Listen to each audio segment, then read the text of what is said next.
இந்த ஒரு வீடியோவை தமிழ்நாடோட எஜுகேஷன் சிஸ்டம் குறை சொல்லிட்டு அங்கிட்டு இங்கிட்டு கத்தி திற ஆட்டுக்குட்டியோட கண்ணில் படுற வர ஷேர் பண்ண தமிழ் இன் ரஷ்யான்ற பேஜ் வச்சிருக்க ரஷ்யாவில் வாழ்ற தமிழ் பையன் அசிர் ரஹ்மான் மொத்த இந்தியாலேயே தமிழ்நாட்டில் தான் பெஸ்ட் எஜுகேஷன் சிஸ்டம் இருக்குன்னு ரஷ்யாவில் உள்ள வெப்சைட்ல போட்டிருக்கிறது நம்ம பையன் அசிர் ரஹ்மான் தெளிவா எடுத்து சொல்றான் கேளுங்க. இந்தியாவிலேயே பெஸ்ட் எஜுகேஷன் சிஸ்டம் தமிழ்நாட்டில் இருக்குன்னு ரஷ்யன் கவர்மெண்ட் வெப்சைட்டே காட்டியிருக்காங்க. வாங்க எப்படின்னு பார்ப்போம். நீங்கள் ரஷ்யாவுக்கு படிக்க வந்தீங்கன்னா உங்களோட டாக்குமெண்ட் ரஷ்யன் கவர்மெண்ட்க்கு எக்விவலண்ட்டாக இருக்கா, உங்களோட டாக்குமெண்ட் ஒரிஜினலாக இருக்கா, அதை செக் பண்ணுறதுக்காக இந்த மாதிரி ஒரு ரஷ்யன் வெப்சைட் கவர்மெண்ட் வெப்சைட் இருக்குது. அந்த வெப்சைட் பேர் வந்து பார்த்தீங்கன்னா nic.gov.ru. இந்த வெப்சைட்டில் என்ன கொடுத்துருக்காங்க பார்த்தீங்கன்னா ஒவ்வொரு நாட்டிலையும் ஒவ்வொரு எஜுகேஷன் சிஸ்டம் இருக்கும். ஸோ அந்த எஜுகேஷனல் சிஸ்டத்தை நல்லா அப்சர்வ் பண்ணி நீங்கள் படிக்கிறதுக்காக என்னென்ன டாக்குமெண்ட்ஸ் வேணும், அந்த டாக்குமெண்ட்ஸ்லாம் எப்படி இருக்கணும், அந்த சாம்பிள்லாம் கொடுத்துருக்காங்க.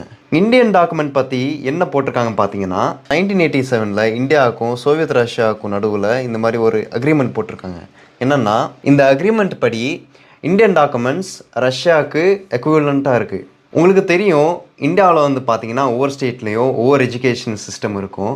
ஆனால் இங்கே வந்து பார்த்தீங்கன்னா தமிழ்நாட்டோட ஸ்கூல் சர்டிஃபிகேட்டை எக்ஸாம்பிளாக காட்டியிருக்காங்க. இதுலேருந்து என்ன தெரியுதுன்னா சோவியத் ரஷ்யாவில் நிறையா தமிழ்நாட்டிலேருந்து ஸ்டூடெண்ட்ஸ் வந்து இங்கே படிச்சிருக்காங்க. அதனால் தமிழ்நாட்டு ஸ்கூல் சர்டிஃபிகேட்டை ஒரு சாம்பிளாக கொடுத்துருக்காங்க.